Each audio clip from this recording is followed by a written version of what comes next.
जय श्री कृष्ण, जय श्री राधे, जय सिया राम, जय हनुमान। ओम ओम ओम। भगवान समय समय पर इस धरा पर, इस संसार के अंदर विभिन्न रूपों में अवतरण लेकर के आते हैं। उनका साकार रूप में अवतार होता है साधुओं, संतों, भक्तों की जो है उद्धार करने के लिए और धर्म की संस्थापना के लिए, अधर्म का नाश करने के लिए। अब प्रश्न कई बार ये उठता है कि जब भगवान आते हैं तो उनको पहचाना कैसे जाए। देखिए, भगवान जब अवतार लेकर के आते हैं तो एक तो सबसे बड़ी बात यह है कि भगवान का कभी यौवन ख़त्म नहीं होता है।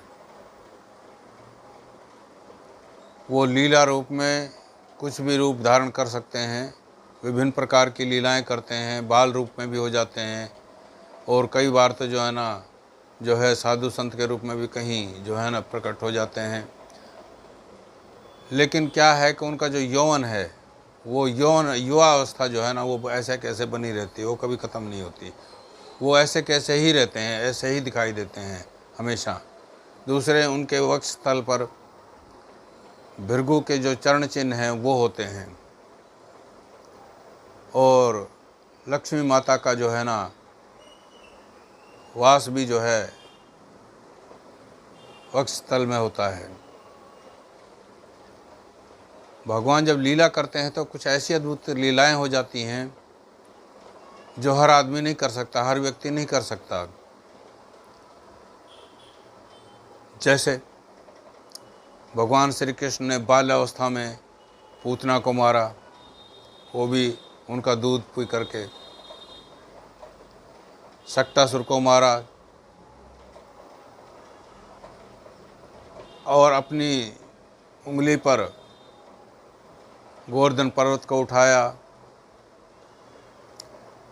तो विभिन्न प्रकार की जो लीलाएं उन्होंने की हैं, उन लीलाओं के अंदर वो जो उनके लीला की हुए के कार्य होते हैं, ऐसे कार्य हर व्यक्ति नहीं कर सकता, हर आदमी नहीं कर सकता, सिर्फ वही कर सकते हैं। और उन्हीं से अंदाज़ा लग जाता है कि ये महापुरुष हैं और ये भगवान के अवतार हैं। तो हमें तुरंत जो है ना, जैसे ही हम जान जाते हैं तो हमें उनकी जो है ना उनका संग पकड़ लेना चाहिए। उनके दर्शनों से जो है ना अपने आप को अलग नहीं करना चाहिए, उनका हमेशा जो है ना साथ करना चाहिए। इस प्रकार जो है ना हमें जानने के बाद भी अगर हम अपने आप को जो है ना उनसे अलग कर लेते हैं, जानने के बाद भी हम उनके दर्शन नहीं करते हैं, जानने के बाद भी हम उनसे जो है दुश्मनी वगैरह कर लेते हैं, जानने के बाद भी लोगों के अंदर हम ये भ्रम फैला देते हैं कि नहीं, ये भगवान नहीं हो सकते, ये तो अपने आप को जो है ना भगवान बना के दिखा रखे हैं, तो फिर ये समझ लीजिए कि हमारा जो है ना उद्धार नहीं हो सकता। फिर तो हम ये सोचेंगे कि भाई जो है ना हमारी जो है सद्बुद्धि अभी हमारे अंदर आई नहीं हुई है, वो दुर्बुद्धि ही हमें दूर कर रही है। तो अपने आप को जो है ना इस ढंग से उस समय के अंदर जो है ना अपने आप को इस ढंग से ढालिए कि भगवान जो है ना जब भी लीला करते हैं, जब भी कोई ऐसा कार्यों करते हैं जो हर व्यक्ति नहीं कर सकता, हर जीव नहीं कर सकता, तो तुरंत जान जाइए कि भगवान आए हुए हैं। तो ये सारी बातें जो है ना थोड़ी छोटे में इसलिए बताई जा रही हैं क्योंकि बहुत से लोग जो है ना वो विश्वास ही नहीं करते कि भगवान आते हैं। कई बार ऐसा हो जाता है। अब भगवान तो सब कुछ जानते हैं। अब जैसे फर्ज करो भगवान राम जो है उसके अंदर वन के अंदर जब सीता हरण हुआ था तो लक्ष्मण और भगवान राम वो जो है ना सीता की खोज में जो है ना विलख रहे थे, पत्तों से पूछ रहे थे। तो ये बार बार जो है ना इस प्रकार की जो क्रियाएं जो कर रहे थे, तो इससे ये लगता था कि भाई ये तो भगवान नहीं हो सकते, भगवान कोई जो है ना ऐसे थोड़े रुदन करेंगे। लेकिन क्या है कि वो भी एक लीला थी और वो इस लीला को जो है ना माता पार्वती ने भी जो है ना नहीं पहचाना, माता सती ने भी जो है ना उसको नहीं पहचाना और माता सती ने भी जो है ना उनकी परीक्षा ली, तब जाके उनको विश्वास हुआ कि भगवान राम हैं। क्योंकि वह जैसे ही वो गई और सीता का रूप धारण करके तो उन्होंने, भगवान राम ने तो फ़ौरन उनको पहचान लिया कि माते आप अकेली कैसे।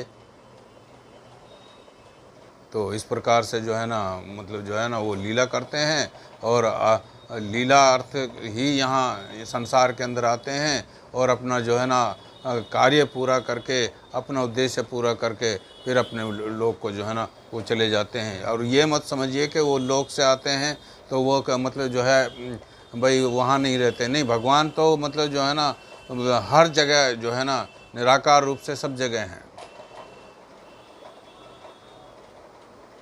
तो भगवान को जो है याद करिए, उनका स्मरण करिए, उनसे जुड़िए और अपना उद्धार करने के लिए भक्ति भाव में रमे रहिए। जय श्री कृष्ण, जय श्री राधे, जय भगवद गीता, जय गौ माता, जय गुरुदेव।